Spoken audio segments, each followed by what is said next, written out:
Subscribe करें और bell दबाएं ताकि कोई खबर रह न जाए।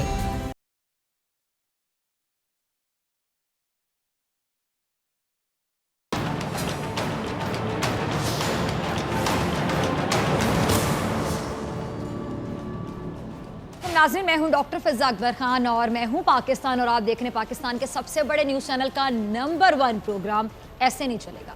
नाज़रीन, आपने देखा होगा जी शहबाज शरीफ साहब ने कुछ बातें की, कुछ समझ आया आपको? मुझे तो नहीं आया। अगर आपको आया तो प्लीज़ मुझे समझाने की कोशिश कीजिएगा। आज शहबाज शरीफ साहब ने एक प्रेस कॉन्फ्रेंस की जिसका मकसद यकीन जानिए समझ नहीं आया। क्या वो नैब से मुतालिक थी प्रेस कॉन्फ्रेंस, इमरान खान साहब पे गम गुस्से का इजहार करना था, या फिर BRT पर तेज नश्तर बरसाने थे, तनकीद के चाह क्या रहे थे शहबाज शरीफ साहब? कुछ समझ नहीं आया। कहीं शहबाज शरीफ साहब ने कहा कि जी नैब न्याजी गठजोड़ है, कहीं ऐसा तासुर देने की कोशिश की कि उनके साथ कोई ज्यादती कर रहा है, बहुत बड़ा जुल्म कर रहा है। अब तमाम फैसले तो अदलिया की जानिब से हैं, इमरान खान साहब हो या नैब हो, अपनी तरफ से तो कोई फैसला दे ही नहीं रहा। खैर, अवाम के लिए हम तमाम मामला जो है उसको साफ कर देते हैं। क्या वाकई इनके साथ कोई ज्यादती हो रही है या बस एम ही कहते हैं ना पंजाबी में, एम ही शुरू हुए कि कुछ बोलना है, बस प्रेस कॉन्फ्रेंस करनी है, कुछ भी बोल दो। जरा एक क्लिप चलाइएगा। तमाम लोगों को बशमूल वो जो हमारे नाकदीन हैं उनको ये यकीन दिलाता हूँ, एक बड़ा अच्छा मिसरा है कि हवाओं का रुख बदलता है। अब हवाओं का रुख बदल रहा है, हम दूसरे महाज की तरफ जा रहे हैं। कुछ ना कुछ तो ये देखना होगा कि 30-35 साल में क्या करप्शन हुई और फिर ये जो 12-14 महीने हैं इनमें क्या जी। तो चेयरमैन नैब साहब थे ये, इनको तो पहचानते हैं आप तमाम लोग, सियासतदान बहुत अच्छी तरह से वाकिफ हैं, नाम से भी, काम से भी, ईमानदारी से भी। क्या कह रहे हैं वो?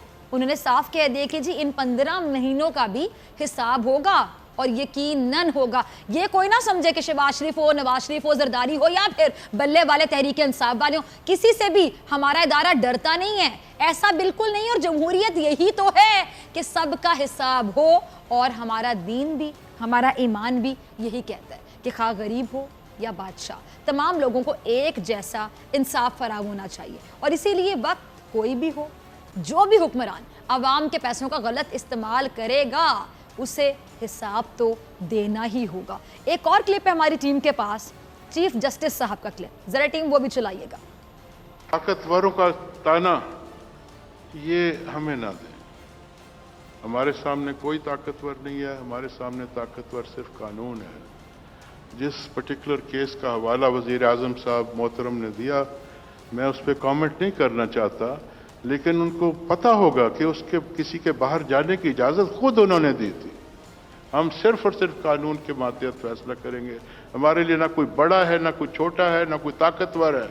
आपको याद नहीं है कि एक प्राइम मिनिस्टर को हमने कन्विक्ट किया, एक और प्राइम मिनिस्टर को हमने डिस्क्वालीफाई किया। जी, तो इन्हें भी आप पहचानते होंगे, चीफ जस्टिस ऑफ पाकिस्तान। उन्होंने भी क्या कहा, साफ कह दिया कि हमें ताकत का ताना ना दें, मतलब ताकत वाली जात सिर्फ रब की है। बड़ी खूबसूरत बात, सूरत बात, क्या बात। और जमीन पर उसके दिए कानून की तो ये बात आप सब समझ लें कि बचकर कोई भी नहीं निकल पाएगा। अब हाल ही में अगर हम देखें, हमारी आला अदालत ने आर्मी चीफ की तकर्री के मामले को कोर्ट में चलाया। वो इदारा, अब जरा गौर से सुनिएगा नाजरीन, वो इदारा जिसे पूरी दुनिया है कि कोई कुछ नहीं कह सकता, कोई हिसाब नहीं ले सकता, उस इदारे के सरबराह की तकर्री के मामले को भी भरी अदालत में चैलेंज किया गया, जिससे क्या साबित होता है? 110% एक बात साबित होती है कि हमारे मुल्क में इंसाफ और कानून सबसे बालातर है। और सब इदारे और तमाम जितने भी इदारे हैं, अवाम की बात कर लें हम, इन कवानीन की पासदारी करना चाहते तो बराए मेहरबानी कोई भी पार्टी या कोई भी फर्द इन इदारों की साख को मुतासर करने की कोशिश ना करें। बड़ी मुश्किल से तो ये मुल्क सही रास्ते पर, सही सम पर गामजन हुआ, चलना शुरू हुआ है, अब इसे चलने दें। और एक और बात, अहम बात जो शहबाज शरीफ साहब ने कही कि उनकी भी तबीयत नासाज है और उनका भी इलाज चल रहा है। अब इसके साथ ही मियाँ साहब की भी तबीयत के बारे में उन्होंने जिक्र किया और उन्होंने बताया कि जी वो मज़ीद वक्त यहाँ रह सकते हैं और कानून इसकी इजाज़त भी देता है। अब मियाँ साहब आपकी तो नीयत अभी से डगमगाने लगी, अभी से एक्सटेंशन के ख्वाहिशमंद हैं। क्या कहूँ, यही कहूँगी कि वाह बात है मियाँ साहब ताड़ी। खैर आज ही ये खबर भी चली कि मियाँ साहब अपना इलाज करवाने पर आमादा नहीं। और एक तो मियाँ साहब के नखरे जो है ना बहुत ज़्यादा, मियाँ साहब कहते हैं ना मियाँ के जानिसार बेशुमार बेशुमार, ये भी साथ ऐड करते कि मियाँ तेरे नखरे बहुत ज़्यादा भाई, बेमिसाल बेमिसाल। अच्छा जी, अब मियाँ साहब के जो नखरे हैं वो बहुत ज़्यादा जारी हैं जी, वो आमादा ही नहीं हो रहे इलाज करवाने पे। ये बात भी की जा रही है कि जी अब उनको अमेरिका ले जाना चाह रहे हैं। अब मियाँ साहब पहले ये तो फैसला कर लें कि इलाज करवाने जाना है आखिर या फिर सैर सपाटे करने। अब आपको क्या लगता है कि आपकी बीमारी का इलाज क्या लंदन में भी नहीं हो सकता? पहले कहा जाता था सिर्फ वही हॉस्पिटल है, वहीं जाके उसी सरजमीन पे इलाज होगा, अब वहाँ पे भी नहीं होगा, तो फिर क्या हल है? अच्छा जी, मेहमानों से तारुफ करवाती हूँ, मेहमानों से समझ करते हैं कि उनको क्या समझ आ रही है। सदीक जान हमारे नुमाइंदा खुसूसी हमारे साथ मौजूद है। सदीक जान वार्म वेलकम। पीटीआई से उस्मान बसरा साहब हमारे साथ मौजूद हैं। बसरा साहब आपका भी बहुत शुक्रिया। और राजा आमिर आवास भी हमें थोड़ी देर बाद ज्वाइन करेंगे, जैसे ज्वाइन करते हैं उनकी तरफ भी चलती हूँ। अच्छा उस्मान बसरा साहब आपकी तरफ आना चाहूँगी, हुकूमती जमात को आप रिप्रेजेंट करें। मुझे बताइएगा, आपने शहबाज शरीफ साहब की अगर बातें सुनी हो, आपको कुछ समझ आया? अगर समझ आया तो क्या मकसद क्या समझ आया? वन लाइनर आपसे पूछूं कि क्या बताना चाह रहे थे? बिस्मिल्लाहिर्रहमानिर्रहीम। डॉक्टर साहब आपका बहुत शुक्रिया मदऊ करने के लिए। जिस तरह आप भी तज़ब्ज़ुब का शिकार है ना, और आपको भी शहबाज शरीफ साहब ने हस्ब रवायत जो है वो बिल्कुल आपको एक बंद गली में ला के खड़ा कर दिया है कि आज की प्रेस कॉन्फ्रेंस में वो करना क्या चाह रहे थे। हम तो सोच रहे थे जो यकायक प्रेस कॉन्फ्रेंस बुलाई गई है तो शायद वो डॉक्टर साहब अपने जो हैं उनके अदनान साहब उनको बगल में बिठा के तो मियाँ नवाज शरीफ के प्लेटलेट्स काउंट की बात करेंगे कि मियाँ साहब की सेहत आजकल ये है, वो हार्ले स्ट्रीट के अंदर जेर इलाज हैं, वो ICU के अंदर हैं, जो कि हम समझ रहे थे ना कि बड़ा सीरियस एक मरीज़ हैं मियाँ नवाज शरीफ साहब, जो हमें बताया गया कि एप्लीकेशन बेल एप्लीकेशन पे मियाँ साहब साइन नहीं कर सकते। इस कदर नातमा हैं, इस कदर कमज़ोर हो चुके हैं कि वो बेल एप्लीकेशन पे साइन नहीं कर सकते। पूरी कौम भी तज़ादुद का शिकार थी, मुस्तरब थी जानने के लिए। और आज जब इन्होंने प्रेस कॉन्फ्रेंस कॉल की तो हम तो समझे कि आज शायद वो हमें कोई खुशखबरी सुनाएंगे, मियाँ साहब का कोई कामयाबी से इलाज हो गया है, कोई डॉक्टर आकर मिल ही गया है हमें, क्योंकि बॉन्ड स्ट्रीट से डॉक्टर मिला कोई नहीं, ऑक्सफोर्ड स्ट्रीट से भी डॉक्टर को नहीं मिला इनको। तो अब हम ये देख ये रहे थे कि शायद आज हमें पता चले कि कोई डॉक्टर मिल गया है, उसका भी जवाब नहीं आया। फिर मैं ये समझा अपनी दानिश के अंदर कि शायद हो सकता है ये सेक्शन 12 को एलैबोरेट करने के लिए आए हैं कि सेक्शन 12 में जो कल इनकी प्रॉपर्टीज को फ्रीज किया है चेयरमैन नैब ने अपनी पावर को इस्तेमाल करते हुए इनकी और हमजा की, और शायद ये बताने आए हैं कि मरियम की भी कोई प्रॉपर्टी नहीं थी, लंदन तो पाकिस्तान क्या तो थी, तो हमारी भी नहीं। तो ये जो फ्रीज हुई है प्रॉपर्टी, तो ये बताएंगे ये किसकी हुई हैं और क्यों हुई हैं। और वो जो क्राइम प्रोसीड है डॉक्टर साहबा, जो सेक्शन 12 है ना जी, जिसके अंदर ये सारी इनकी प्रॉपर्टीज को सीज किया गया है, फ्रीज किया गया है, उसके अंदर एक वर्ड है कि वो प्रॉपर्टी फ्रीज होगी जो क्राइम प्रोसीड होगी। और क्राइम प्रोसीड का उर्दू तर्जमा है लूट मार की दौलत, मूवेबल हो या इमूवेबल हो। तो मैं ये समझा शायद आज बड़ा, मैंने कहा भाई आज देखते हैं कि मियाँ साहब प्रेस कॉन्फ्रेंस कर रहे हैं तो शायद ये बताएं कि भाई मेरे बेटे की प्रॉपर्टियाँ कैसे बनी जो अभी फ्रीज हुई हैं, मैंने कैसे बनाई जो अभी फ्रीज हुई हैं, और सेक्शन 12 जो हमारे ऊपर लगाया हमारी प्रॉपर्टीज़ को जो सरकार ने रख लिया अपने पास, लेकिन वो भी नहीं बताया। मियाँ साहब की बीमारी का भी नहीं बताया। मैंने कहा शायद ये डेविड रोज के मुताबिक बात करेंगे कि मैं आया हूँ लंदन तो यहीं बैठा हुआ हूँ, तो ये उनका दफ्तर भी पास ही है, तो इसने कहा था मैं ज़लज़ला ज़दगान के पैसे खा गया हूँ, टीटी कर गया हूँ सारे के सारे, और ये धब्बा धोने के लिए आज ये डेविड रोज को लेके बैठेंगे और वो माफ़ी मांगेगा इनसे भी और पूरी कौम से भी कि मैंने एक बड़े ही पवित्र खानदान के ऊपर दाग लगा दिया जिसके ऊपर कोई दाग नहीं लगा था। तो देखने तो हम भी आए थे मगर तमाशा हुआ ही नहीं, ना मियाँ साहब की बीमारी का बताया, ना अपनी सेक्शन 12 के अंदर जो उनकी प्रॉपर्टीज नैब ने फ्रीज की हैं उसका बताया, ना डेविड रोज का बताया कि मैंने जो ज़लज़ला का मेरे ऊपर इमदाद खाने का इल्ज़ाम है। तो मैं तो खुद कंफ्यूज हूँ कि उन्होंने आज ये प्रेस कॉन्फ्रेंस क्यों की। असल में वो जो थोड़ी थोड़ी वो हिंट दे रहे थे कि आज सुप्रीम कोर्ट से, असल मसला क्या है, इसी कोर्ट को ये गाली देते हैं, निज़ाम अदल को, प्रोसेस ऑफ लॉ को ये गाली देते रहे हैं, इसी सुप्रीम कोर्ट पर इन्होंने हमला किया हुआ है। इसी सुप्रीम कोर्ट और नीचे की जो इनकी मतहत कोर्ट्स हैं उनसे अगर इनके हक में फैसला आ जाए, ख्वाह वो संडे को आए, मंडे को आए, ये ट्यूसडे को आ जाए, ये सैटरडे को आ जाए, तो ये उसको मीठा मीठा करके हप कर लेते हैं, लेकिन कड़वा कड़वा ये थू करते रहे हैं। तो आज असल में वो तज़ब्ज़ुब का शिकार इसलिए थे कि इसी अदालतों को तो हम गाली देते रहे हैं, इन्हीं पे हम हमला करते रहे हैं, इन्हीं के प्रोसेस ऑफ लॉ को हम लोग मुतनाज़ा करते रहे हैं। और आप जो बेल एप्लीकेशन जो ऊपर जाके नैब ने विड्रॉ किया और 2-3 कमेंट्स हमारे लिए ऑब्जर्वेशन आई हैं पॉजिटिव, तो बेचारों को समझ नहीं आ रही थी कि अब इसको हम सेलिब्रेट करें, अदालतों को अच्छा कहें। अगर आज अच्छा कह दिए तो कल हमारे करतूत तो इस तरह के, कल हमें फिर पकड़ना है अदालतों ने। असल में वो बेचारे कंफ्यूज पर्सनैलिटी का शिकार हैं और अल्टीमेटली उन्होंने ये रिवील हमें ये किया। ठीक है और जी। जो सुन के आपको भी हैरत हुई, उन्होंने कहा मैं भी बीमार हूँ और लगता है मुझे भी अब यहीं पर रहना पड़ेगा। और मियाँ साहब की एक्सटेंशन के हवाले से भी उन्होंने थोड़ी सी खबर सुना दी। और वो जो एक बड़ी नेल्सन मंडेला की रूह वाला खानदान था, वो तो चले ऐसे जाके सदीक अब जान जेल के आपकी अंदर तरफ आना जो है चाहिए। ठीक है बसरा साहब, आपका पॉइंट आ गया, बल्कि पॉइंट्स आ गए काफी ज्यादा। ठीक है जी सदीक, आपकी तरफ आना। सदीक आपको याद है हमने कुछ दिन पहले जब प्रोग्राम किया था तो हमने एक बात नाजरीन को पहले ही बता दी थी कि ये मियाँ साहब की वहां पे जाके एक्सटेंशन जरूर होगी, कि यहाँ पे एक और एक्सटेंशन डिस्कस हो रही है, लेकिन हमने मियाँ साहब की एक्सटेंशन के बारे से खबर ये दी थी कि मियाँ साहब जाएंगे और यकीनन एक आधा मेडिकल सर्टिफिकेट आएगा और कहा जाएगा कि अब इतने दिन रेस्ट और चाहिए या इतने दिन का रेस्ट और बढ़ा दिया जाए। और डॉक्टर अब कह रहे हैं कि जी अभी हालत नहीं संभली है, तो लिहाजा अब ये इतने दिन बाद तशरीफ लेकर आएंगे। खैर अल्लाह उनको सेहत दे, मैं बार बार कह रही हूँ, लेकिन खुद क्यों बाज़िद हैं? सदीक को समझ आ रही है, अब वो कहते हैं लंदन में भी उनका इलाज नहीं होगा। मुझे समझ नहीं आती कि एक तो ये लोग बीमार हैं और पूरी कौम को इनकी बीमारी ने परेशान कर रखा है। नेशनल किस्म की बीमार ये रजिस्टर हो चुके हैं। टीवी पे भी आए दिन हम देखते थे इनकी बीमारियां ज्यादा डिस्कस हो रही होती थी, ब्रेकिंग न्यूज होती थी कि मियाँ साहब की हार्ट बीट कितनी है, पल्स रेट कैसे है, मियाँ साहब के कहाँ पे कहाँ दर्द हो रहा है, कैसे ये सही होगा। अब चले गए हैं ना, रिलीफ भी मिल गया, अब वहां जाके क्यों बाज़िद हैं? ये छोटे से बच्चे तो नहीं ना, 3 बार वजीर आजम रह चुके, जल्द से जल्द इलाज करके वापस आए। देखें, इसका जवाब देने से पहले आपने इंट्रो में एक लफ्ज़ कहा मियाँ दे नखरे, तो मैं तो उसके बाद आपका फ़ैन हो गया हूँ।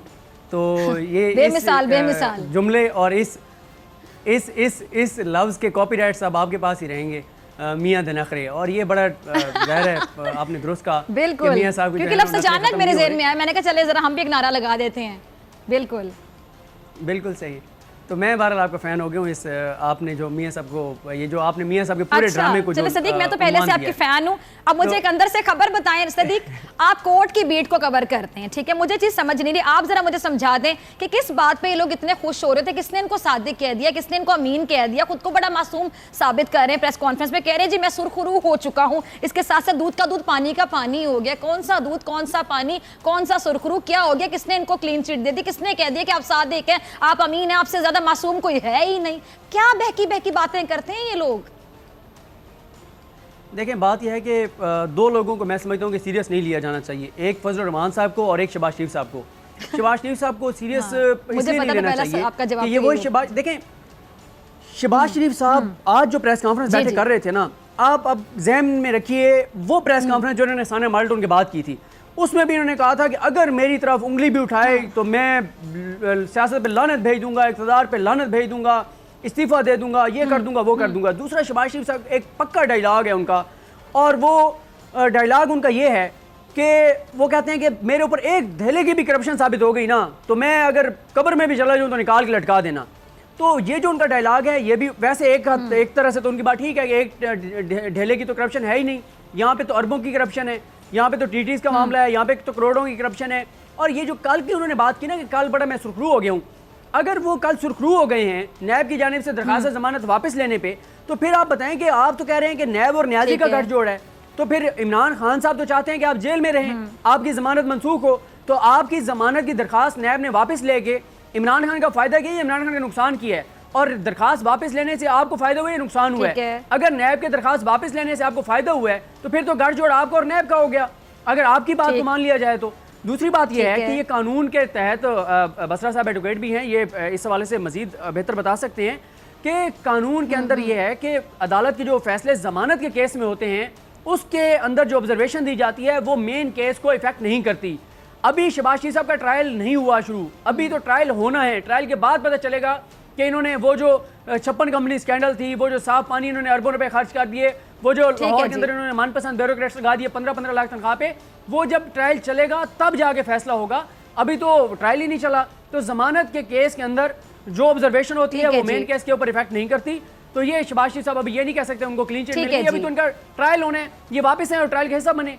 चले, हमारे साथ लॉ एक्सपर्ट माहिर कानून मौजूद हैं आरिफ चौधरी साहब, उनसे भी पूछने की कोशिश करते हैं, वो ज्यादा रोशनी डाल सकते हैं। वार्म वेलकम सर इन प्रोग्राम। आपसे पूछना चाहूंगी चौधरी साहब, क्या आप कैसे देखते हैं, आपको क्या लगता है कि जो बातें करें जी हम मासूम हैं, हम सुरखरू हो गए, दूध का दूध पानी का पानी हो गया, पता नहीं क्या इंप्रेशन देने की कोशिश करें, हम सादिक हैं, अमीन है, हमें क्लीन चिट मिल चुकी है, जरा आप रोशनी डालिएगा किसको कितनी क्लीन चिट मिल चुकी है। साथ ही मैं पूछना चाहूंगी कि नैब का और हाकिम वक्त का, यानी इस टाइम पे हमारे वजीर आजम इमरान खान साहब उनके गठजोड़ की बातें करते हैं अल्ल अलान, जहां इनको माइक मिलता है, जहां बोलने का मौका मिलता है, इस बारे में कानून क्या कहता है कि किसी का भी इमेज आप किसी भी इदारे का इमेज, हाकिम वक्त का इमेज बाकायदा खराब कर रहे हैं। इसके बारे में भी तो कोई कानून होना चाहिए ना।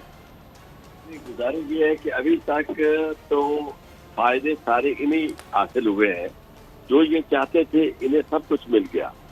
और ये जो इनके बड़े भाई हैं साहब, उन्हें ना सिर्फ बेल मिली बल्कि उन्हें बेल आउट मैं समझता हूँ कि मिल गया, और वो पाकिस्तान से बाहर जाकर अपनी जिंदगी गुजार रहे हैं और कभी वापस नहीं आएंगे।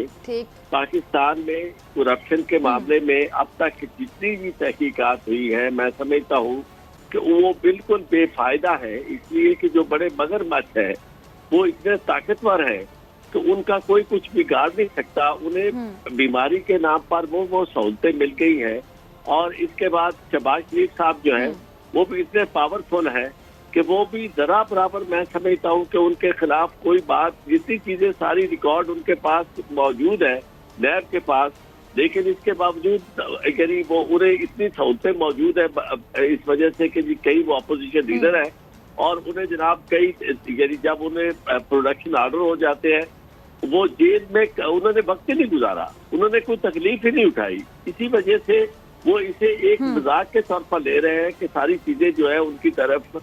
मैं नहीं समझता कि वो पाकिस्तान में रहते हुए उन्हें जरा सी परेशानी हो, या वो जो करप्शन का पैसा उनके पास है वो कभी वो वापस करें। तो मैं समझता हूँ इससे ज्यादा उन्हें फायदा क्या हो सकता है। और यही वजह है कि अगर यहाँ से प्ली बार्गेन करता है तो वो बिजनेसमैन करता है जिसे कोई खतरा होता है। सियासतदान जो है वो इतनी ज्यादा सियासत करता है और इतना ज्यादा वो अपोलोजेटिक यानी डिफेंसिव पे ले आता है इदारों को कि जनाब उसके पास सारे वसाइल मौजूद होते हैं, तमाम मीडिया उसका सपोर्टर, और खास तौर पे नवाज ये जो शहबाज शरीफ और उनकी पार्टी है उनको तो हमेशा अदालतों से भी फायदा मिला है, उनको मीडिया भी उनका साथ देता है। मैं नहीं समझता कि उन्हें किसी तौर पर भी कोई परेशानी हो। वो they always go escort free, जितनी मर्जी वो करप्शन कर ले उनका कोई बिगाड़ने वाला कुछ नहीं है। इसीलिए वो मैं समझता हूँ कि पूरे सिस्टम के साथ एक इसे मजाक कर रहे हैं, और there is no one to stop that. अच्छा चौधरी साहब, ये बताइएगा कि अभी से उन्होंने एक्सटेंशन की ख्वाहिश का इजहार करना शुरू कर दिया, और हमने तो पहले खबर दी थी कि जाएंगे और जाके मियाँ साहब के नखरे जो बेमिसाल किस्म के, वो कहेंगे कि अभी जी 15 दिन और लगेंगे, 20 दिन और लगेंगे, कोई ना कोई मेडिकल सर्टिफिकेट आएगा। अब अदालत ने इनको रिलीफ दिया और एहसानमंद हुई है अदलिया के कि भी इनको बीमारी का इलाज करवाने के लिए टाइम मिला, जाएँ आप इतने हफ्ते के लिए इलाज करवा के आ जाएँ। एक तो वाजिद हैं कि मतलब वो ड्रामे चल रहे हैं कि टाइम किसी तरह बढ़ जाए कि यहाँ से इलाज नहीं करवाना वहाँ चले जाएँ, वहाँ से नहीं कराना उठे तोड़ जाओ। ये बताइएगा कि क्या उस ऑर्डर में गुंजाइश है एक्सटेंशन की, या ये अपनी मनमानियाँ करें कि हमें एक्सटेंशन चाहिए, यानी क्या भाई जो इनका दिल चाहेगा वो इनको मिलेगा? क्या समझते हैं ये खुद को कानून से बालातर समझते हैं? कौन है ये लोग? वो ऑर्डर मैडम इनके लिए बड़ा फ्लेक्सिबल ऑर्डर है। उसमें उन्होंने कहा है कि जब तक मियां साहब की सेहत दुरुस्त नहीं होती, जब तक वो हेल्दी नहीं होते, उस वक्त तक वो एक्सटेंशन ले सकते हैं। उस ऑर्डर में तो बड़ी गुंजाइश मौजूद है, यानी कोई टाइम लिमिट नहीं है चौधरी साहब, चाहे मियां साहब 6 महीने में ठीक होते रहें, जितनी मर्जी देर लगे। देखे मैं आपको एक कर्ज करूं कि जितनी वो बीमारियां हैं वो सारी एक, मैं समझता हूँ he has got multiple diseases, और उसमें ये है कि जो तो वो बीमारियां तो फिर 6-7 साल में सही होंगी चौधरी साहब, जितनी बीमारियां बताई जाती हैं। और दूसरा है उनका इलाज आपस में इंट्रा कंट्राडिक्टरी इलाज होता है, क्योंकि एक बीमारी का इलाज करते हैं तो उससे दूसरी बीमारी बिगड़ जाती है, जिस तरह की बज़ाहिर बीमारियों का जिक्र आया है। मैं नहीं समझता कि कभी भी कोई डॉक्टर वहाँ उन्हें इस तरह का सर्टिफिकेट दे कि मियाँ साहब इतने सेहतमंद हो गए कि ये वहाँ स्ट्रेस फ्री एटमॉस्फेयर में जाके जेल काट सकते हैं, क्योंकि जेल तो उनके लिए स्ट्रेसफुल मामला है। तो इसलिए उनका काम तो चलता रहेगा। जब वो यहाँ से चले गए तो ये समझे कि वो हमेशा के लिए चले गए। जेल कम अज कम मियाँ साहब के लिए नहीं है। मियाँ साहब का अपना पूरा टाइम गुजरेगा, और कभी सर्टिफिकेट इस तरह का नहीं होगा कि मियाँ साहब बड़े हेल्दी हो गए और वो फिट है कि जनाब उन्हें आप दोबारा जेल सेंटेंस जो है वो सर्व करवा सके। तो इसलिए ये काम उन्हें पता है कि ये जो काम हुआ था कोई इस तरह आर्जी काम नहीं था, ये बड़ा पक्का काम हुआ है। और यही मुझे जो नजर आता है कि इस वक्त आसिफ जरदारी साहब का केस भी उसी तरह चल रहा है। आसिफ जरदारी साहब जो है उनके ऊपर तो अभी देखे रेफरेंस ही नहीं बना, ये तो इन्हें तो सजा हो चुकी है। अगर सजा याफ्ता को आप बाहर भेज सकते हैं, क्योंकि अब ये मुल्जिम नहीं तो मुजरिम है, बिल्कुल जिसके खिलाफ अभी केसेस नहीं वो भी चला जाएगा।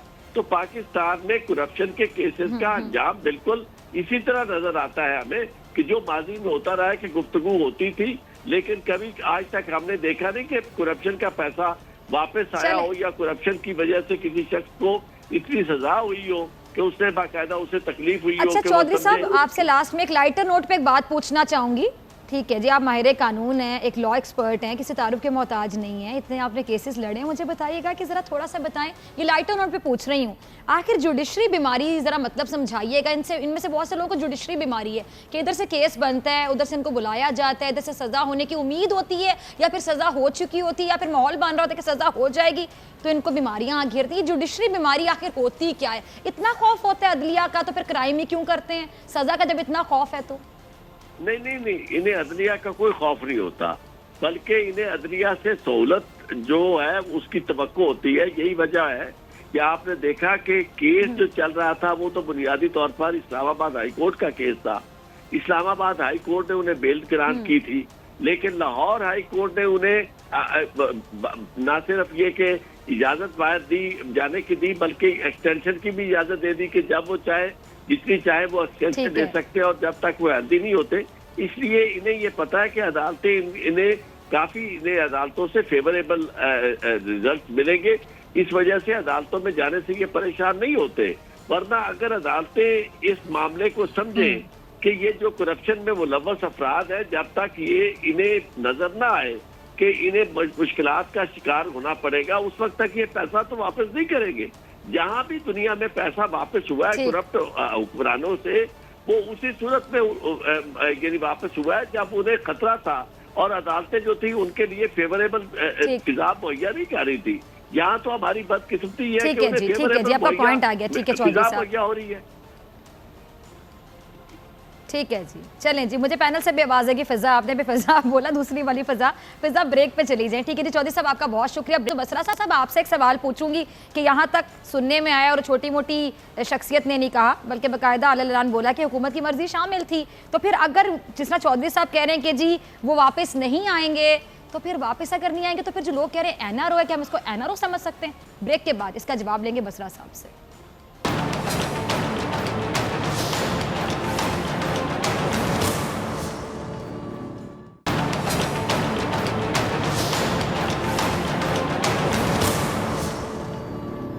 वेलकम बैक नाज़रीन, आप देख रहे हैं ऐसे नहीं चलेगा। मैं हूं आपके साथ डॉक्टर फ़िज़ा अकबर खान। आरिफ चौधरी साहब माहिर कानून ब्रेक पे जाने से पहले उन्होंने कहा, हम पॉइंट रेस किया कि जी हाँ, मियां नवाज शरीफ साहब तब तक एक्सटेंशन ले सकते हैं जब तक उनकी तबीयत नहीं संभलती। अब मेरा मानना है कि इतनी बीमारियां जिस शख्स को अचानक आ घेरें तो उनकी तबीयत फिर महीनों में तो ठीक नहीं होगी, साल लग सकते हैं। उनकी बेटी खुद ये बात कहती है कि जिनकी तबीयत अब बहुत टाइम में ठीक होगी, अब पता नहीं कितने सालों में ठीक होती है। खैर वो वापस आते हैं, क्या होगा अभी तो वो सेटिस्फाइड नहीं है कि यहाँ पे भी इलाज उनको लगता है कि नहीं हो सकता, कहीं और जाने की तैयारियाँ ना जाने क्या चाह रहे हैं। अच्छा जी बसरा साहब, आपकी तरफ आना चाहूँगी। अब एक अहम सवाल जो जहन में आता है, हर सुनने वाले के जहन में आता है क्या है कि अगर तो वाकई इतनी लातादाद बीमारियों के लिए लातादाद महीने चाहिए होंगे इलाज के लिए, और अकॉर्डिंग टू वो माहिर कानून ये बात कह रहे हैं, मैं नहीं कह रही कि जी वो कितने भी टाइम तक एक्सटेंड करवा सकते हैं, तो फिर इसका मतलब क्या समझें हम? अगर तो वाकई वहाँ सालों के डेरे डाल के बैठ जाएंगे तो फिर क्या इसको हम NRO की कोई एक मेडिकल फॉर्म कह दें कि मेडिकल किस्म का NRO? देखिए एक बात तो डॉक्टर फ़िज़ा, आपके प्रोग्राम में मैं आपको बिल्कुल अश्योर कर रहा हूँ और आपके इस कैमरे के तवज्जुह से, आपके प्रोग्राम के तवज्जुह से पूरे पाकिस्तान के लोगों को, कि पाकिस्तान के अंदर अब प्राइम मिनिस्टर हैं इमरान खान, और इमरान खान जिसका मतलब ये है कि वो सलीमुल्लाह और कलीमुल्लाह वाला खेल पाकिस्तान में दफन हो चुका है। जब तक पाकिस्तान के प्राइम मिनिस्टर इमरान खान हैं, वो रूल ऑफ लॉ पे बिलीव करते हैं। कोई NRO टाइप थिंग, कोई डील इमरान खान नहीं दे सकते, इस पे मैं आपको अश्योर कर रहा हूँ और इस पे बिल्कुल आप कौम जो है उस पर इत्मीनान रखें। अब एक चीज़ मैं आपके सामने रखना चाहूँगा कि कोई शक नहीं कि उन्होंने कहा हम बीमार हैं, मेडिकल एक रिपोर्ट भी आई बीमार हैं, बाहर चले गए, लेकिन ये भी हकीकत है कि उनके तमाम केसेस बिल्कुल मिनवन यहाँ पे मौजूद हैं। प्रोसेस ऑफ लॉ चल रहा है, प्रोसिक्यूशन टीम उसके अंदर मौजूद है, और मियां नवाज शरीफ की एब्सेंस के अंदर, जबकि उनको कोर्ट ने कहा है कि वो बाहर चले जाएं इलाज के लिए, उनको इजाज़त दी है, उनकी गैर मौजूदगी में केसेस हेल्ड नहीं हुए, केसेस ख़त्म नहीं हुए। उनको केसेस के अंदर उनके वकला वैसे ही पेश होंगे, वो उनको हाजिरी से इस्तिस्ना ज़रूर मिल सकता है, तो ये इसमें तो बिल्कुल एक चीज़ बिल्कुल वाज़ेह है, केसेस मौजूद हैं और मियाँ साहब को रूल ऑफ लॉ और प्रोसेस ऑफ लॉ के सामने हर सूरत वैसे ही खड़ा होना पड़ेगा जैसे एक आम आदमी, एक आम मुजरम और मुलजम को खड़ा होना पड़ता है। ये बिल्कुल आप इसको ये पंजाबी कहते हैं ना सफाई कापी जो पाड़ छड़ो, ये हो ही नहीं सकता कि इमरान खान जो हैं वो किसी बात में ये कहें कि वो डील कर लें। हम इमरान खान की सारी पॉलिटिक्स ही पाकिस्तान के अंदर इशराफिया की लूट मार को रोकने की पॉलिटिक्स है।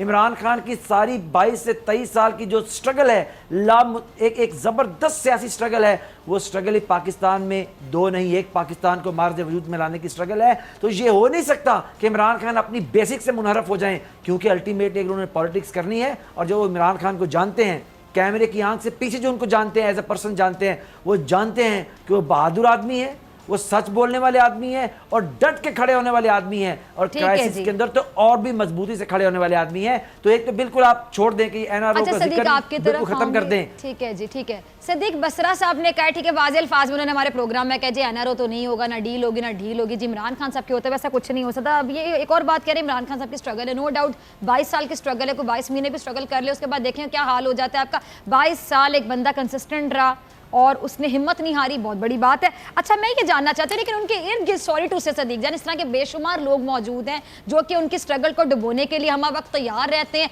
बेड़ा गर्क का वर्ड यूज करूँ तो गलत है कि बेड़ा गर्क करने को तैयार रहते हैं। वो तैयारा जो कि आप समझ रहे हैं F-16 तैयारा ऐसे उड़े, वो टाइटैनिक बनाने के लिए तुले रहते हैं। अपनी ही टीम के कुछ लोग उनको नाहल कह दें, निकम्मे कह दें, पता नहीं क्या बात कर जाते हैं, ना बात करने से पहले सोचते हैं, ना बात करने के बाद सोचते हैं। जैसा कि मैं डरती तो नहीं हूँ, फैसल वाडा साहब मेरे को मामे के पुत्र तो नहीं है। फैसल वाडा साहब एक प्रोग्राम में बैठे कह रहे हैं जी इतने टाइम में इतनी नौकरियां मिल जाएंगी, कहां गई वो नौकरियां, वो टाइम भी गुजरे हुए कितना टाइम हो गया। इस तरह की बातें क्यों करते हैं, बावलियां क्यों मारते हैं, क्यों इनको ख्याल नहीं कि उस बंदे ने 22 साल स्ट्रगल की है। इस तरह के कैरेक्टर जो पीटीआई में फिर रहे हैं, क्या ये इमरान खान साहब के स्ट्रगल को डुबोने के लिए काफी नहीं है? फिर दुश्मनों के मुंह में अल्फाज तो खुद डालते हैं, इनको तो दुश्मनों की भी जरूरत नहीं है, सॉरी टू से। देखें, मामला ये है कि अगर तहरीक इंसाफ की हुकूमत कामयाब होगी तो क्रेडिट इमरान खान को जाएगा, नाकाम होगी तो भी इसकी ज़िम्मेदार इमरान खान साहब खुद होंगे। उसकी वजह यह है कि टीम उन्होंने खुद बनाई है। ज़ाहिर है सबसे ज़्यादा फ़िक्र उनको होनी चाहिए कि उनकी टीम के अंदर कैसे लोग हैं, वो उनके विजन के मुताबिक काम कर रहे हैं, नहीं कर रहे, या जो लोगों को या उनके वोटर्स को उनसे तवक्कुआत हैं उस पर वो पूरे उतर रहे हैं या नहीं उतर रहे। और देखें, मसला यह है कि इमरान खान साहब की टीम को, एक तो उनकी टीम में बहुत सारे लोग अभी भी ऐसे हैं जो उस पेस पे काम नहीं कर रहे जिस पे इमरान खान साहब चाहते हैं, या लोगों को जो तवक्कुआत थी उनसे उस तरह से काम नहीं हो रहा। इस हुकूमत को 4-5 चीज़ों पे बार बार हम इस प्रोग्राम में कहते हैं तवज्जो देनी होगी। पंजाब में ख़ास तौर पे जो गवर्नेंस है उनको देखना होगा। अब चलें, ये ज़रूर है कि जो इन्होंने अभी ब्यूरोक्रेसी में तब्दीलियाँ की हैं उसमें बहुत अच्छे अच्छे ब्यूरोक्रेट्स को, आपने पंजाब का जिक्र किया तो जी, तो बात यह, जो ब्यूरोक्रेसी अब जिन ब्यूरोक्रेट्स को लगाया गया उनके बारे में जो बाखबर लोग हैं जो ब्यूरोक्रेसी के मामलों को जानते हैं, वो सब का इत्तफाक है कि अच्छे ब्यूरोक्रेट्स अब लगाए गए हैं। अल्लाह करे कि वो ब्यूरोक्रेट्स काम करें।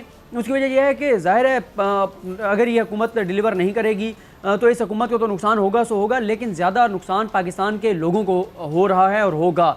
आप देखें, जो 5 चीज़ें हैं जो हमेशा हम अपने इस प्रोग्राम में कहते हैं कि इस हुकूमत को उन 5 चीज़ों पे तवज्जो देनी होगी। सबसे पहले इनको ज़ाहिर है जो महंगाई के मामलात हैं, जो मसनूई महंगाई है उसको रोकना होगा। फिर पुलिस रिफॉर्म्स करनी होंगी, ब्यूरोक्रेसी का रवैया लोगों के साथ ठीक होना चाहिए, स्कूल का सिस्टम बेहतर होना चाहिए जो सरकारी तालीमी इदारे हैं, और फिर उसके बाद ये भी अहम चीज़ों में से है कि हॉस्पिटल्स का निज़ाम बेहतर होना चाहिए।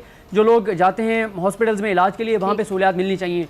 तो ये हुकूमत उन 5 जगहों पे जहाँ पे रियासत और आवाम का आमना सामना होता है, उन 5 जगहों पे अगर कोई तब्दीली नज़र आएगी तो लोग ये समझेंगे कि हाँ तब्दीली आई है, वरना ज़बानी कलामी दावों से लोगों को मुतमईन नहीं किया जा सकता।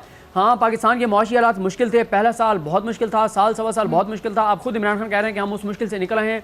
खुदा न खास्ता ख़तरा ये नहीं है कि पाकिस्तान डिफ़ॉल्ट कर जाएगा, लेकिन अब कम अज़ कम कोई ऐसी पॉलिसीज़ बनाई जाए कि लोगों को नीचे उस अच्छी मुआशी पॉलिसी जो आप कह रहे हैं कि सक्सेसफुल रही है उसके समरात भी मिलने चाहिए।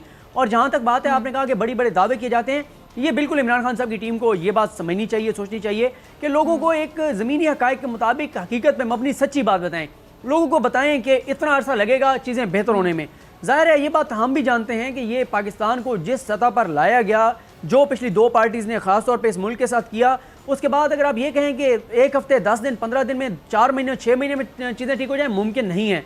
यहाँ पे तो सूरत हाल यह है कि अगर आपने किसी प्रोजेक्ट में 5 अरब भी खर्च करने हो तो आपको समझ नहीं आती कि ये 5 अरब कहाँ से आप निकालें और कहाँ पे लगाएं। 5 अरब रुपए की समझ नहीं आती। तो जो बड़ी बड़ी आप चेंजिंग्स लाना चाहते हैं, लोगों को रिलीफ देना चाहते हैं, उसके लिए पैसा चाहिए और पैसा आपके पास है नहीं, पहले ही आप इतने खसारे में हैं। तो इसलिए ज़मीनी हक़ाइक़ के मुताबिक लोगों को बात करनी चाहिए ताकि लोग ज़हनी तौर पर तैयार हैं। आप बताएं उनको कि 1 साल और मुश्किल है, ताकि लोगों को पता तो हो। जब आप ये बताएंगे कि अगले हफ्ते आप देखेंगे दूध और शहद की नहरें बह जाएंगी, तो फिर अगले हफ्ते मीडिया तो आपसे पूछेगा कि ये 2 हफ्ते गुजर गए हैं और वो ना दूध की नहर कहीं नजर आई है, ना शहद की नहर नजर आई है। तो ज़मीनी हक़ाइक़ के मुताबिक हक़ाइक़ पे मबनी सच्ची बात बतानी चाहिए, फैक्ट्स लोगों को बताने चाहिए जो भी हैं। बड़े बड़े नारे, दावे और चीज़ों के एग्जैजरेट नहीं करना चाहिए। डॉक्टर साहब, मैं इसमें थोड़ा सा एड अप करना चाहूँगा। अच्छा बस साहब आपसे जी कीजिएगा प्लीज़। अच्छा, मैं इसे डॉक्टर साहब आपके प्रोग्राम के अंदर देखिए एक बात मैं आपके सामने रखूं। मैं उन लोगों की नहीं कह रहा कि जिन्होंने टीवी पे आके क्या कहा क्या, लेकिन एक बात तो हमने पूरा सच अपनी कौम के साथ बोला कि मुआशी हालत पाकिस्तान की ठीक नहीं है। हम भी एक काम कर सकते थे ना, हम भी ब्लाइंड बोरिंग करते, अंधाधुंध कर्जे देते और लोगों को सब्सिडाइज चीज़ें करते और रावी चैन ही चैन लिखता। लेकिन उसका 5 साल के बाद जो रिप्रिकॉशन आते हैं और जो उस लोगों के ऊपर छत गिरती पूरी की पूरी कौम के ऊपर, जैसे अभी गिरी हुई है। लेकिन 2-4 चीज़ें मैं सदीक जान, क्योंकि ये भी बाखबर आदमी है और डॉक्टर साहब आप भी जब यहाँ पे काफ़ी चीज़ों से बाखबर हैं, मैं ये आपके सामने अच्छी चीज़ें भी आपके प्रोग्राम के तवज्जुह से लोगों के सामने जानी चाहिए। देखिए, आज आपकी इकॉनमी बेहतर कंडीशन के अंदर आने वाली तरफ चल पड़ी है। आज आपकी स्टॉक मार्केट 40,000 के नफसियाती एक बैरियर को अबूर करती नजर आ रही है। 300 अरब रुपया आपकी स्टॉक मार्केट हिस्सेस की प्राइस में इजाफा हो चुका है। मोडीज ने कहा है कि पाकिस्तान की आउटलुक का मतलब ये होता है कि आपकी जो मुआशी एक नजर आने वाली चीजें हैं वो स्टेबिलिटी की तरफ आ गई हैं। वर्ल्ड बैंक कह रहा है कि पाकिस्तान मुआशी तरक्की की तरफ चल पड़ा है। आपको ईज ऑफ डूइंग बिजनेस में ये 28% आप ऊपर आ गए हैं। और सबसे अहम बात कि भारत और बांग्लादेश को भी आपने ईज ऑफ डूइंग बिजनेस यानी कारोबार करने की बेहतर फजा की मद में 28 पॉइंट ऊपर आके हिंदुस्तान और बांग्लादेश को आपने पीछे छोड़ा है। ये वो चीजें हैं जिसका क्रेडिट इमरान खान को जाता है। अब अगला जो हमारा जैसे सदीक ने कहा कि हमें एक रैशनल किस्म का टाइम फ्रेम देना चाहिए। ये हमारा पहला मालियाती साल है, पहला हमारा बजट है जो हमने पेश किया। मेरे अल्लाह ने चाहा तो इमरान खान 14 से 16 घंटे दिन में काम कर रहे हैं। जब से वो 15 महीने हो गए 2 छुट्टियां की हैं। उस मर्द मुजाहिद ने अपनी टीम के साथ कौम की मुआशत को संभलने की तरफ ले आए हैं, अपने पांव पे खड़ा कर दिया है। आज आपकी फॉरेन रेमिटेंस 17.5% इंक्रीज की हुई हैं। 9.8% आपकी एक्सपोर्ट्स ऊपर चली गई हैं। इंपोर्ट हमने 16% रिड्यूस की हुई हैं। आज आपका डॉलर मुस्तहकम है, आपकी स्टॉक मार्केट ऊपर। ये वो खुशखबरी हैं जो पाकिस्तान के लोगों को पता चलनी चाहिए। और इमरान खान का जाती कारोबार नहीं है, उसके बच्चों की मिलें नहीं है, उसने कोई अपनी जायदाद नहीं खरीदनी है। उसका जीना मरना पाकिस्तान के अंदर है, उसकी सियासत पाकिस्तान है, उसकी सियासत का महवर पाकिस्तान के लोग हैं। ये वो लीडर है जो पाकिस्तान को ऊपर खड़ा करेगा और उसकी क्रेडिबिलिटी ये है बहुत सी चीजों को बाकी कहते हैं ना ठुकराना कि अपने मुल्क में रहना जिद्दोजहद की। मेरा सवाल एक ठीक है जी, ठीक है बसरा साहब, आपने बताया आपके बड़े खुश हुए होंगे वज़ीर आज़म साहब और आपका भी होगा कि चले उन तक पहुंचे कि आप बड़ी तारीफ़ें करें, खुश हुए होंगे आपके वज़ीर आज़म साहब। मुझे बताइए, बल्कि हम सब के वज़ीर आज़म साहब, ये बताइएगा कि ब्यूरोक्रेसी में अगर रिशफलिंग हो जाती है, किसी को उठा के यहाँ कर दिया, किसी को उठा के वहाँ कर दिया, मेरा एक सिंपल आपसे सवाल है, इंसानी नफ्सियात को अगर आप समझें, सिर्फ मैं ब्यूरोक्रेसी की बात नहीं करूँगी, पंजाब के सिस्टम की बात नहीं करूँगी, एक सिंपल बात करूँगी। अगर कोई ब्यूरोक्रेट अच्छा परफॉर्म कर रहा है तो लीडरशिप स्किल्स जो लीडर में है, जो उनको लीड कर रहा है, उसके स्किल्स कितना मैटर करते हैं। सिर्फ सारा क्रेडिट अब ब्यूरोक्रेसी को देंगे। फॉर एग्जांपल शहबाज शरीफ साहब से कितने भी इख्तिलाफ तो सदीक भी यहाँ पे बैठे हैं, सीनियर कॉरेस्पॉन्डेंट है, सीनियर नुमाइंदे हैं। सदीक शहबाज शरीफ साहब को और बुज़दार साहब को कंपेयर करते हैं ना, तो सिंपल मैं पूछूं शहबाज शरीफ या बुज़दार साहब? शहबाज शरीफ से इख्तिलाफात रखने वाले भी कहेंगे शहबाज शरीफ, को कंपैरिजन बनता नहीं है, कितने एक्टिव, और एक कहता है जी मैं ट्रेंड नहीं हूं ना, मैं अभी काम सीख रहा हूं दरअसल। अब मुझे बताएं क्या नफ्सियात है कि एक बंदा, एक टीचर अगर क्लास में जाता है, क्लास में रह के बच्चों से कि बच्चों मैं तो आपसे सीखने आया हूं, क्या असर पड़ेगा उन बच्चों की नफ्सियात पे? बच्चे तो फिर हल्का लेते रहेंगे ना सारी जिंदगी उस्ताद को, कहनू तो आंदा ही नहीं है ना, तो साढ़े को सीखने है, सानू की पढ़ाएगा। ये नफ्सियाती असर हो रहा है कि जब एक बंदा कहते हैं मैं तो ट्रेंड ही नहीं हूं, मैं तो सीखने आया हूं, तो फिर नीचे वाले तो कहेंगे ना कि चले फिर सीखे हमसे, घुमाएंगे आपको अपनी उंगलियों पर। ये उनकी कितनी गलती है जो लोगों को बताते हैं मैं सीखने आया हूं। क्या आपको लगता है कि अगर शहबाज शरीफ साहब की भी कोई टीम से लोग वहाँ कॉम्पिटेंट लोग वहाँ बैठ के काम करेंगे तो फिर शहबाज शरीफ जैसी लीडरशिप स्किल्स भी चाहिए होंगी सीएम पंजाब को? जी बसरा साहब। देखिए बात यह है कि अच्छा बस अच्छा, मैं डॉक्टर साहब आपकी अब सिर्फ 1-2 मिनट आपकी समा खराशी करूंगा। ये सदीक आपसे भी पूछूंगी इसका जवाब। पूरी बसरा साहब इसका जवाब मुझे पता है, जरा गोलमोल देंगे आप, जरा खुल के देंगे, तैयार कीजिए अपना जवाब। नहीं, मैं डॉक्टर साहब आपको वो जवाब दूंगा जो बिल्कुल मेरे दिल की आवाज है। मैं कोई इसके ऊपर पॉलिटिकली ना तुसी पंजाब से बात मेरे नाल गिला ना करिएगा, डॉक्टर साहब आपके प्रोग्राम में आया था जी। मैं सुनिए डॉक्टर साहब, अगर मुझे ऑप्शन दी जाए ना, मैं अपनी जात से शुरू करता हूं कि मैं अपने बच्चे का नाम किस बंदे के नाम पे रखूं, शहबाज शरीफ को उस्मान बुज़दार। मैं नाम भी शहबाज शरीफ रखना पसंद नहीं करता। एक आदमी जो जलजला जदगान की इमदाद लूट के खा गया, उसको कंपेयर कर रही हैं आप एक शरीफुल नफ्स उस्मान बुज़दार से। एक आदमी जो कहता मेरी एक डेले की करप्शन नहीं है और मैं करप्शन की बात ही नहीं कर रही, मैं केसेस की बात ही नहीं कर रही। सारा दिन हम बैठ के तनकीद करते हैं, जितनी तनकीद मैं करती हूँ कि शहबाज शरीफ साहब पे, वो शायद फिजा के नाम मेरे नाम से नफरत करते होंगे, इस लड़की की शक्ल आती को हटा देते होंगे। मेरी बात सुनिएगा, मैं सिंपल कंपैरिजन कर रही हूँ कि एक इतने एक्टिव और एक कहते हैं मैं ट्रेंड नहीं हूँ ना, सीख रहा हूँ। सिर्फ इस बात पे मुझे बता दें जवाब। चले मैं एक आपको डॉक्टर साहब बात चलिए, बात ही नहीं कर रही, एक्टिव जो रफ्तार की बात कर रही हूँ, स्पीड की बात कर रही हूँ, कॉम्पिटेंसी की बात कर रही हूँ, एनर्जी लेवल की बात कर रही हूँ। डॉक्टर साहब सुनिए, कॉन्फिडेंस, डॉक्टर साहब सुनिए, एक्टिविज्म की एक मिसाल सुन लीजिए। आप इस प्रोग्राम में नहीं बैठ सकते अगर आपके अंदर कॉन्फिडेंस ना हो। मैं ये प्रोग्राम नहीं कर सकती। एक बंदा सीएम पंजाब बन के बैठा हुआ, कॉन्फिडेंस ही नहीं है, ये तो माने ना आप। यहाँ मैं क्या गलत बात कर रही हूँ? वो तो खुद मानेंगे कि हाँ नहीं है। डॉक्टर साहब सुनिए, एक्टिविज्म ये है कि आज उस्मान बुज़दार को एज अ सीएम उसके ऑफिस के अंदर एक भी फाइल पेंडिंग नहीं है, और जब नवाज शरीफ इसको इक़्तिदार को छोड़ के गए तो 300 से ज्यादा फाइलें अपनी गाड़ी में रख के रफू चक्कर हो गए थे। ये है उस्मान बुज़दार। उस्मान बुज़दार का सिर्फ एक मसला है जो हम मानते हैं, वो मीडिया ओरिएंटेड पर्सन नहीं है। उसको लंबा हैट पहना हुआ है, वॉलंटियर शूज पहने हुए और जनाब खाकी वर्दी पहन के शोबाजी नहीं कर रहा। आप मुझे बताइए कि उसके ऊपर करप्शन का इल्जाम नहीं, अकरबा परवी में वो मुलव्वस नहीं, नेपोटिज्म वो नहीं करता, फेवरेटिज्म वो नहीं करता। कल मैं कहती हूं हैट पहना दें भाई, ले आते, मैं हैट खरीद के ले आती हूं बुज़दार साहब के लिए। पहनाएं तो सही वो हैट जिसको पहनने के बाद इनके अंदर एनर्जी आ जाए, कॉन्फिडेंस आ जाए और ये खुद को ट्रेंड समझे। लोगों को ना कि मैं सीख रहा हूं, सीखे सिखाए समझे। और सदीक जान आप और मैं मिलकर हैट खरीद लेते, कहां से मिलेगा वो हैट बताइएगा? मैं गिफ्ट कर देती हूं बुज़दार साहब को वो हैट, एक्टिव हो जाए भाई, पंजाब है, मजाक नहीं। सदीक जान आपका लास्ट कमेंट। जी लास्ट कमेंट यही है कि अब जो तब्दीलियां हुई हैं उसके बाद इम्कान ये किया जा सकता है, तो की जा सकती है कि अब ब्यूरोक्रेसी भी बेहतर अंदाज में काम करेगी और इमरान खान साहब अब पंजाब के मामले में बहुत ज़्यादा संजीदा हैं।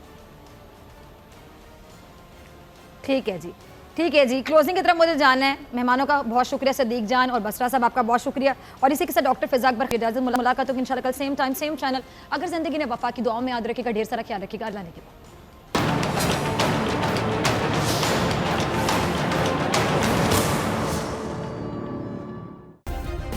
सब्सक्राइब करें और बेल दबाएं ताकि कोई खबर रह न जाए।